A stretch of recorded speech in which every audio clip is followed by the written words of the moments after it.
Hello, আপনাদের সবাইকে welcome জানিয়ে শুরু করছি আজকে নতুন একটি ভ্লগ। আমি শর্মিষ্ঠা। আশা করি আপনারা সবাই খুব ভালো আছেন, সুস্থ আছেন, আর আমরাও বেশ ভালো আছি। ঘড়িতে সময় এখন বিকেল 4টে। আর এই যে দেখুন, আজকে সারা দিন আমার এই পার্সেলটা ঘরের বাইরে এসেই পড়ে রয়েছে। সারাদিনে আজ একবার মনেও পড়েনি। আজ দুপুরে আবার খাবার খাওয়ার পর একটু ঘুমিয়ে পড়েছিলাম, সেই জন্য আরও এদিকে আসাও হয়নি আর মনেও নেই। দুপুরের দিকে যদিও আমি ঘুমোই না, তবে আজ একটু ইচ্ছা করেই ঘুমিয়েছিলাম। কাল সকালেই দিদিরা ঢুকবে, তাই আজকের থেকেই আমি রান্নাগুলো শুরু করে দেব। সেই জন্যই ভাবলাম দুপুরে একটু ভালো করে যদি ঘুমিয়ে নিই, তাহলে রান্নাগুলো বিকেল থেকে বেশ এনার্জি নিয়ে করতে পারবো। এই বিস্কিটটা তো আপনারা দেখেছেনই, সেদিন ইন্ডিয়ান দোকান থেকে নিয়ে এসেছিলাম। এই বিস্কিটের পেছনেও একটা ইতিহাস রয়েছে। ছোটবেলায় তো আগে দেখতাম পাড়ায় প্রচুর দোকান থাকতো, এখনও আছে, তবে আগে থেকে তো এখন দোকানের পরিমাণটা অনেকটাই কমে গেছে। তো আমাদের বাড়ির পাশেও এরকম একটা দোকান ছিল, সেখানে এই বিস্কিটগুলোই না 3 কোনা শেপের বিক্রি হতো। এখানে এসে যখন ইন্ডিয়ান দোকানে এই বিস্কিটটা দেখলাম, ভাবলাম হয়তো ওই ধরনের বিস্কিটই এখানে গোল্ড শেপের বিক্রি হচ্ছে। কৌতূহলবশত নিয়ে এলাম, দেখলাম হ্যাঁ, একেবারে সেই ছোটোবেলার বিস্কিটের টেস্ট। তারপর থেকেই যখন ইন্ডিয়ান দোকানে যাই, এই বিস্কিটটা নিয়ে আসি। প্রত্যেকবার যদিও থাকে না, তবে মাঝে মাঝে আসে, তখনই দুটো একটা করে সঙ্গে নিয়ে চলে আসি। জানেন তো, আমি একটা জিনিস লক্ষ্য করেছি, আমি যদি কখনো দুপুরে ঘুমাই, ঘুম থেকে ওঠার পরেই না আমার মেজাজটা কেমন খিটখিট হয়ে থাকে প্রায় বেশ কিছুক্ষণ। এরপর ওই ধীরে ধীরে একটু জল চা খাওয়ার পর ঠিক হই। সেই জন্য আমি আরও দুপুরে খুব একটা ঘুমোতে চাই না। আজকেও না আমার মেজাজটা সেরকমই খিটখিটে হয়েছিল। সে যাই হোক, আজকে আমি ছোট ছোট করে বেশ কিছু জিনিসের অর্ডার করেছিলাম। এর মধ্যে সবথেকে গুরুত্বপূর্ণ ছিল আমার এই মিক্সিটা। এর আগে যে মিক্সিটা আমি ইউজ করতাম সেটা না নষ্ট হয়ে গেছে, আরও যেহেতু লোকজন আসবে সেই জন্য আর দেরি না করে অর্ডার করে দিয়েছিলাম। এছাড়া ওর মধ্যে কিছু হেয়ার কালার ছিল, কিছু ওষুধ ছিল, আর এই পাশে রেখেছি টেবিল ক্লথ। ব্যাস, এরকম টুকটাক করে কটা জিনিসেরই অর্ডার করেছি। আমার এই মিক্সিটা একেবারে ছোট দেখে কিনেছি, আর এর সঙ্গে 3টে বাটি রয়েছে, তবে ব্লেড দেখলাম একটাই রয়েছে। একটা ব্লেড 3টে বাটির সঙ্গে ঘুরিয়ে ঘুরিয়ে ব্যবহার করতে হবে। আর তাছাড়াও আমরা যেহেতু অ্যাপার্টমেন্টে থাকি, তাই এখানে কোনো জিনিসই আমি খুব বেশি দাম দিয়ে কিনি না। ওই মোটামুটি মিডিয়াম একটা কোয়ালিটির মধ্যে থাকে, যেটা কোনো রকম চালিয়ে নেওয়া যায়। কারণ আবার যদি রুম চেঞ্জ করতে হয়, জিনিসগুলো ফেলে রেখে গেলে না তখন ভীষণ গায়ে লাগে। সেই জন্যই আমি মিনিমাম একটা রেঞ্জের কিনেছি। তবে আপনারা যদি কেউ এটা কিনতে চান, আমি সাজেস্ট করব না নেওয়ার জন্য। আপনারা এর থেকে ভালো কোয়ালিটি বা ভালো কোম্পানির মিক্সি নিয়ে নিতে পারেন। সে যাই হোক, এই সাইজের 2টো বাটি ছিল। একটা তো স্মুদি করার জন্য, আর একটা হয়তো অন্য কোনো কাজে লাগানোর জন্য। তবে এগুলো না আমার খুব একটা কাজে লাগবে না। সব থেকে যে ছোট বাটিটা, ওটাই আমার সবচেয়ে বেশি কাজে আসবে, কারণ ওটাতে না অল্প মশলাও বাটা যাবে। আমি আবার গুঁড়ো মশলায় খুব একটা রান্না করি না। যখনই রান্না করি চেষ্টা করি মশলা বেটে রান্না করার।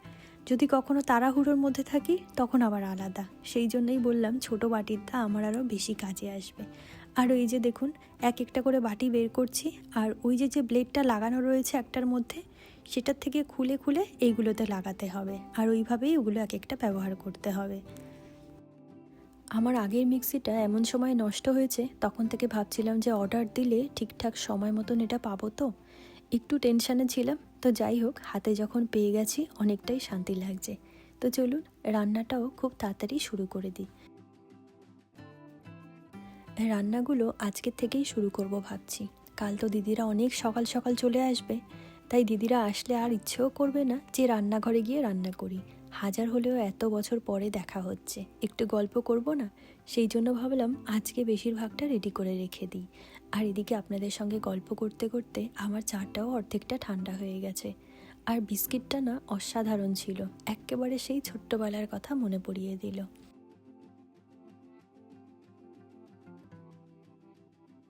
এদিকে চা খাওয়ার পর সোজা চলে এসেছি রান্নাঘরে। চলুন তাহলে রান্নাগুলো সব এক এক করে শুরু করে দিই। দুদিন ধরে তো আমি ভাবছিলাম যে আজ কি রান্না করব। অনেক কষ্টে কিছু কিছু আইটেম এক জায়গায় করেছি। আর একদিকে বেশ সুবিধা হয়েছে, আমরা যেহেতু দেশের মানুষ, তাই সব আইটেমই দেশীয় রান্না করব। প্রথমে ভেজ ডালের জন্য কিছুটা মুগ ডাল নিয়ে নিয়েছি, আর এখানে কয়েক ধরনের সবজি নিয়ে নিয়েছি। প্রথমে শুরুটাই ভেজ ডাল দিয়েই করি। মুগ ডালটা প্রথমে একটু ভেজে নেব, ততক্ষণে ওদিকে যে সবজিগুলো আছে সেগুলো এক এক করে একদম ছোট ছোট করে কেটে নেব। এদিকে ডালটা ভাজা হয়ে গেলে ওটা ধুয়ে আজকে প্রেসারে বসিয়ে দিয়েছি। ততক্ষণে আমি একটু আদা কেটে নিয়েছি, আর এই নতুন মিক্সিতে এই প্রথম আমি আদাই বাটলাম। সবজিগুলো সব এক এক করে ভেজে নিয়েছি, সব শেষে কাজু আর কিশমিশটা ভেজেছিলাম। আর এখন এই ভেজ ডালে একটা ফোড়ন দিয়ে নেব। কিছুটা জিরে, তেজপাতা, শুকনো লঙ্কা আর আদা সব কিছু ভালো করে একটু ভেজে নিয়ে তাতে কিছুটা টমেটো দিয়ে দিয়েছিলাম। সেটা একটু কষিয়ে যে ডালটা আমি সিদ্ধ করতে বসিয়েছিলাম প্রেসার কুকারে দিয়ে দিয়েছি। আর একই সঙ্গে এখানে যে সবজিগুলো ভেজে রেখেছিলাম সেটাও দিয়ে দিয়েছি। এদিকে আমার ভেজ ডাল একেবারে শেষের দিকে। ভেজ ডাল যদিও একটু গাঢ়ই হয়, তবে প্রেসার কুকার থেকে নামানোর সময় আমার মনে হচ্ছিল এটা একটু বেশি গাঢ় হয়ে গেছে। তাই আমি একপাশে আবার একটু গরম জল বেশ ভালো করে ফুটিয়ে নিয়েছি, আর সেই ফুটন্ত গরম জল ডালের মধ্যে দিয়ে দিয়েছি। আর সব শেষে আমি এতে একটু মটরশুঁটি দিলাম, কিছুটা ভাজা মশলা, চিনি তো অবশ্যই লাগে ভেজ ডালে, আর ঘি। ব্যাস এটা দিয়ে ভালো করে নাড়িয়ে তারপরে নামিয়ে দিয়েছি। এদিকে ডাল রান্না শেষ হয়ে গেছে, আর এখন এসেছি মাটনের প্রিপারেশন করতে। তবে জানেন তো, মাটনটা না আমি কোনো দিনই খুব একটা ভালো রান্না করতে পারি না। তবে রান্না যে করিনি সেটা না, করেছি অনেকবারই। হয়তো কখনো মাটন সেদ্ধ হয়নি, অথবা খুব বেশি মশলা হয়ে গেছে। সেই জন্যেই আজকে রান্নার আগেই মাকে ফোন করেছি যে এটাকে প্রপার কী করে রান্না করব। ইউটিউবে যদিও অনেক রেসিপি রয়েছে, তবে অত রেসিপি দেখে আমি পারবও না করতে। সেই জন্য বেস্ট আমার মনে হলো মাকে ফোন করি। মাকে ফোন করতেই আরও তো সোনায় সোহাগা হয়ে গেল। পাশে ছিলেন আমার কাকিমা। কাকিমা খুব ভালো রান্না করে। ওই কাকিমার কাছ থেকেই শুনলাম কি করে মাটনটা রান্না করব। তো সেইভাবেই আমি সব কিছু জোগাড় শুরু করে দিয়েছি। মাটনের মধ্যে আগে কিছুটা মশলা, মানে আদা, রসুন, জিরে আর শুকনো লঙ্কা বাটা, এছাড়া ওই লবণ, হলুদ আর কিছুটা কাঁচা তেল দিয়ে ভালো করে মেখে কিছুক্ষণের জন্য রেখে দিলাম। ততক্ষণে মাছের প্রিপারেশনটা করে নিচ্ছি। তবে আজকের ইলিশ মাছটা কিন্তু দেখেই ভালো লাগছে। ইলিশ মাছ মানেই তো প্রথমে ওই সর্ষে ইলিশের কথাই মাথায় আসে। তাই ইলিশ মাছের মধ্যে একটু লবণ আর হলুদ মেখে রেখে দিলাম। ওটা দিয়ে ওই সর্ষে ইলিশই করব। আর তার সঙ্গে আজ একটু স্যামন মাছও বের করেছি, এটা দিয়ে আজ কারি রান্না করব। এতেও তাই লবণ আর হলুদ মেখে রেখে দিচ্ছি। তবে দুটো মাছই কিন্তু রান্না খুব তাড়াতাড়ি হয়ে যায়।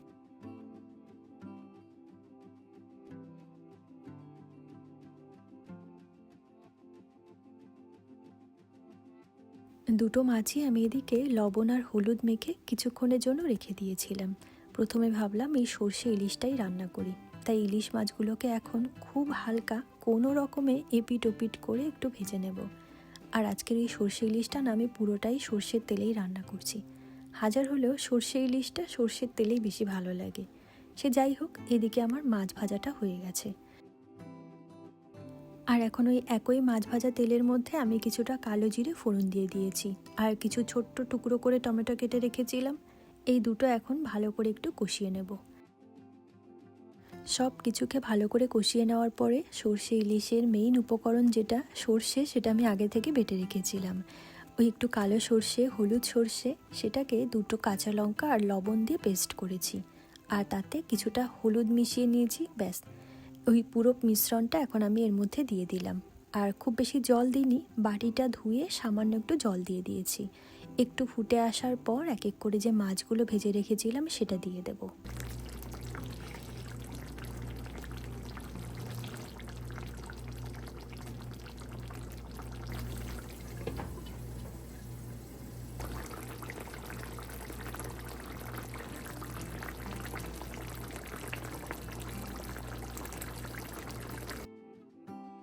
এদিকে আমার সর্ষে ইলিশও রেডি। এটা তো এমনিতেই খুব তাড়াতাড়ি হয়ে যায়। নামানোর আগে একটু চেরা কাঁচা লঙ্কা দিয়েছিলাম আর একটু সর্ষের তেল, ব্যাস কিছুক্ষণ ঢেকে রেখেছিলাম। আর এখন এক এক করে নামিয়ে নিচ্ছি।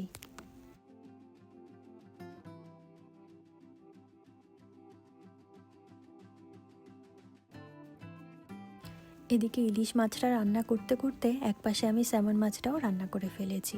স্যামন মাছের তো অনেক রেসিপি রয়েছে আমার ভ্লগে, সেই জন্য আজকে আর তাড়াহুড়োর জন্য দেখাতে পারলাম না। ওই একই পদ্ধতি, সব মশলা কষিয়ে তাতে ঝোল দিয়ে, ঝোল ফুটে উঠলে মাছ দিয়ে ব্যাস নামিয়ে নিয়েছি। মাছ রান্না তো হয়ে গেছে, এখন ভাবলাম মাটনটাকে বসিয়ে দিই। তার আগে আপনারা তো ভাবছেন যে এই নতুন আলু এই সময় আবার কোথায় পেলাম। এগুলো নতুন আলু না, এদেশে সারা বছর এই আলুগুলো পাওয়া যায়। একদম ছোট্ট সাইজের, দেখতে অনেকটাই নতুন আলুর মতন, তবে একটু রং বেরঙের। আর আজকে এই খোসা শুদ্ধ আলুগুলো ভাবলাম মাটনে দিই, দেখতেও ভালো লাগে আর এগুলো খেতেও বেশ ভালো লাগে এরকম গোটা গোটা। আমি চিকেনের মধ্যেও মাঝে মাঝে এরকম গোটা আলু দিয়ে থাকি। এছাড়াও আলুর দমে খেতে বেশ ভালো লাগে। সে যাই হোক, এখন যে মাটনটাকে আমি ম্যারিনেট করে রেখেছিলাম সেটা কিছুক্ষণ সময়ের জন্য কষিয়ে নেব। যখন একটু তেল ছেড়ে আসবে, গোটা মাটনটাকে আমি প্রেসারে দিয়ে দেব। আর প্রেসারে খুব বেশি সিটি দেব না, প্রথমে একটা বড় সিটি দিয়ে ওই 20 মিনিটের জন্য একদম লো ফ্লেমে রেখে দেব। আর নামানোর সময় আরেকটা সিটি দেব, ব্যাস। ওদিকে প্রেসারে সিটি পড়তে পড়তে চলুন আলু চিপসগুলোকে ভেজে নিই। কিছুটা আলু একেবারে ঝিরিঝিরি করে কেটে আইস জলের মধ্যে ভিজিয়ে রেখেছিলাম কিছুক্ষণ। এরপর আবার তা থেকে তুলে টাওয়াল দিয়ে ভালো করে মুছে কিছুক্ষণের জন্য হাওয়ায় রেখে দিয়েছিলাম। সেগুলোই এখন ডুবো তেলে ভেজে নিলাম। আর সবশেষে কিছুটা বাদাম আর কিশমিশ এর উপরে দিয়ে দিলাম ভেজে। আর এখন এর উপর থেকে একটু লঙ্কার গুঁড়ো আর বিট নুন ছড়িয়ে দিয়েছি, ব্যাস। এটাকে এখন হালকা হাতে একটু মেখে নেব, তাহলে আলুর চিপসটা আমার রেডি হয়ে যাবে।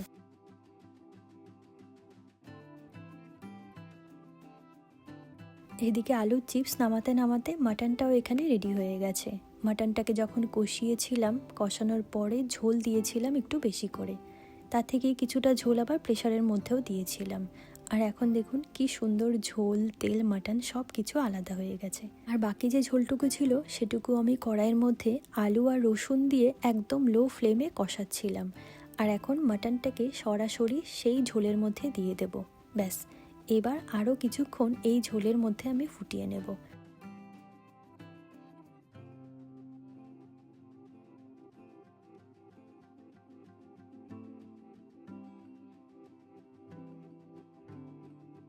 এরপর মাটনটাকে আমি আরও 10 মিনিট মতন ফুটিয়ে নিয়ে তাতে একেবারে ছোট্ট করে কেটে রাখা কাঁচা লঙ্কা আর একটু গরম মশলা দিয়ে আরও কিছুক্ষণ নাড়িয়ে চাড়িয়ে ব্যাস নামিয়ে দেব। আর এই কাঁচা লঙ্কার ফ্লেভারটা না মাটনটা একটা অন্যরকম টেস্ট এনে দেবে। এটা চিকেনে দিলেও বেশ ভালো লাগে। সে যাই হোক, এগুলোই ছিল আমার আজকের রান্নাবান্না। ভ্লগটাকে আমি আর খুব বেশি বড় করিনি। এর ঠিক পরের দিন থেকে আমি ভ্লগটা আবার শুরু করেছিলাম।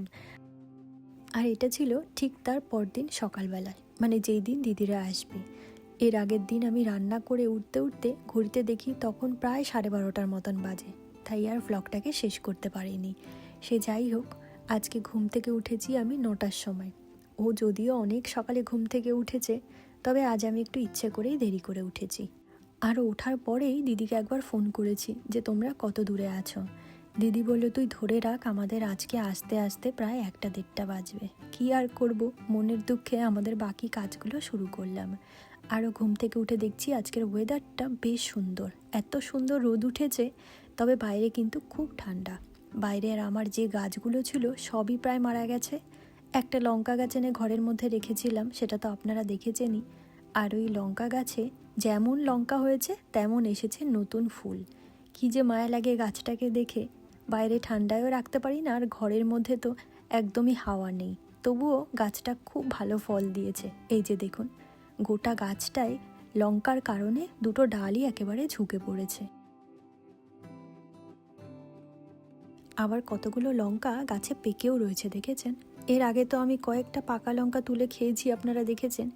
তবে এবার ভাবছি আর তুলবো না। এত সুন্দর ফলন এই গাছটাতে, ভেবেছি সব কটা পাকলে তারপরে একসঙ্গে তুলে নিয়ে রাখবো।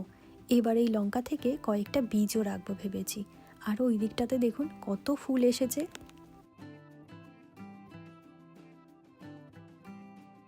বাইরে আজকে রোদ উঠেছে ভালো, ঠিক আছে, ওয়েদারও খুব ভালো, কিন্তু তবুও এখন যেহেতু শীতকাল আমরা খুব একটা ব্যালকনিতে আসি না। ওই যা দেখার ঘরের মধ্যে বসেই দেখি। তবে আজকে অজান্তে যে আমরা কতবার ব্যালকনিতে গিয়ে দাঁড়িয়েছি আর সোজা তাকাচ্ছি যেখানে গাড়িগুলো পার্ক করা হয় সেখানে, আর ভাবছি কতক্ষণে দিদি আসবে। কেউ বাড়িতে আসবে জানলে মনের মধ্যে আগে থেকে যে আনন্দের কাজটা করে, সেটা এত বছর তো এদেশে থেকে হয়নি। দেশে থাকতে বহুবার হয়েছে, কত আত্মীয় স্বজন কয়েকদিন পর পর এসেছে বা আমরা গেছি কারোর বাড়িতে। যতক্ষণ না না যাই বা যতক্ষণ কেউ না আসে ততক্ষণ একটা আনন্দের কাজ করতে থাকে। আজকে আমাদের এত বছর পর সেরকম একটা ফিলিংস হচ্ছে। আর এটা যে কত আনন্দের আজ কয়েক বছর পর আবার টের পাচ্ছি। দেশ থেকে আসার পরে থেকে এই সব আনন্দ, এরকম ফিলিংসগুলো প্রায় ভুলতেই বসেছিলাম। আজ প্রায় বহুদিন পর আবার সেই দিনগুলো আর সেই ফিলিংসের কথা মনে পড়ে গেল।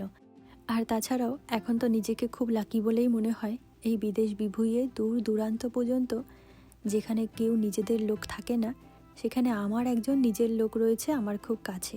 এর থেকে খুশির আর কী হতে পারে। সে যাই হোক, চলুন তাহলে এবার টুকটুক করে আমার নিজের কাজগুলো শুরু করে দিয়েছি। কিছুটা চাল ভিজিয়ে রাখলাম আগে থেকে চালটা ভিজিয়ে রাখলে একটু সরু আর লম্বা লম্বা হয়, সেই জন্য। আর এদিকে আমি এখন নিজের জন্য চা বানিয়ে নিচ্ছি। ও তো অনেক সকালে উঠেছে, সকালে উঠে ওর একবার কফি খাওয়া হয়ে গেছে, সেই জন্য ও এখন খাবে না। আমি একটু নিজের মতো নিজে চাটা খেয়ে নিয়ে তারপরে আবার বাকি কাজগুলো শুরু করে দেব। বাকি কাজ বলতে আজকের জন্য তো সেরকম কোনো কাজ রাখিনি, সবটাই কাল সেরে ফেলেছি। আজকে শুধু ভাতটা রান্না করব গরম গরম। তবে আমি যদি জানতাম দিদিরা আজ আসতে দেরি করবে, তাহলে কিছু রান্না আজকে করতাম আমি। যেহেতু আমি শুনলাম যে দিদিরা খুব সকাল সকাল আসবে, সেই জন্যই আমি আগের দিন সব কিছু রান্না করে রেডি করে রেখেছি। সে যাই হোক, এখন ভাবছি চা খাওয়ার পরে সোজা স্নানে ঢুকে যাব, যাতে দিদি আসার পরে আর এদিক ওদিকে সময় নষ্ট না হয়। ওর যদিও স্নান হয়ে গেছে অনেক সকালে আজকে, আমার থেকে দেখছি ও বেশি এক্সাইটেড।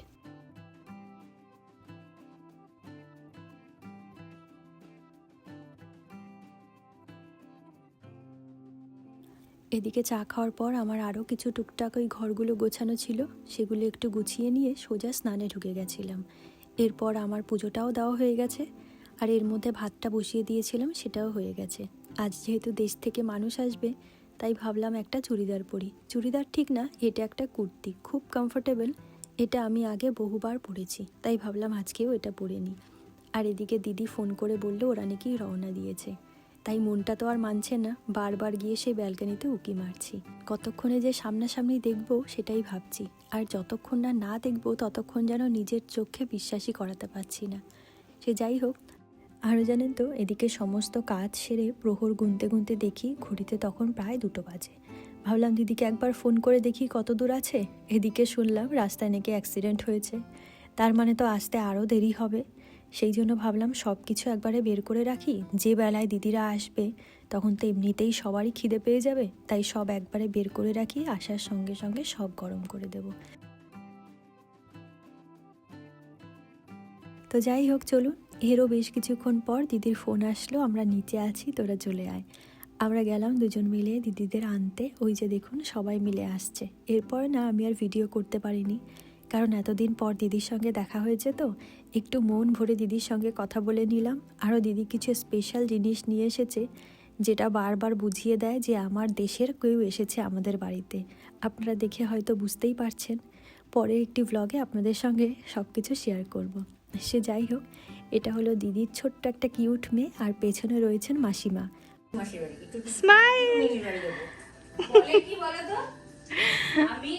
লজ্জা পাচ্ছে। দিদি আসার পর থেকেই খুব বেশি সময় গল্প করতে পারেনি। দিদিরা এমন সময় এসেছে সবারই ভীষণ খিদে পেয়ে গেছে, তাই সবাইকে ফ্রেশ হতে পাঠিয়ে দিয়ে ভাবলাম এক এক করে খাবারগুলো নিয়ে টেবিলে রাখি। আর এগুলোই ছিল আজকে দিনের আমার ছোট্ট আয়োজন। আপনারা হয়তো দেখেছেন, তবুও একবার বলে দিই। এখানে ছিল স্যামন কারি, সর্ষে ইলিশ, মাটন, ভেজ ডাল, ঝুরি আলু ভাজা আর 2 রকমের মিষ্টি, সাদা ভাত, ব্যাস। তো যাই হোক, চলুন। এরপরে আমরা সবাই মিলে খাবার খেয়ে নিয়েছিলাম, আর মিষ্টিগুলো না তখন খেতে পারিনি। কিছুক্ষণ পর আমরা সবাই মিলে এক জায়গায় বসে ভীষণ আড্ডা দিচ্ছিলাম, আর খুব এনজয় করছিলাম এই সময়টাকে। অনেক দিন পর একটু বাড়ি বাড়ি ফিল হচ্ছিল নিজেদের মানুষদের কাছে পেয়ে। একদম কর্নারে যাকে দেখছেন উনি হলেন আমার দাদা, আর দাদা সেদিনই চলে গিয়েছিল, সেই জন্য দাদাকে আর দেখাতে পারলাম না। তবে পরের ভ্লগে সবার সঙ্গে আলাপ করিয়ে দেব। তো চলুন, আজকের এই ভ্লগটি আমি এখানেই শেষ করি। আবার আপনাদের সঙ্গে দেখা হচ্ছে খুব শীঘ্রই নতুন একটি ভ্লগ নিয়ে। ততক্ষণের জন্য আপনারা সবাই খুব ভালো থাকবেন, সুস্থ থাকবেন। আজকের জন্য টাটা।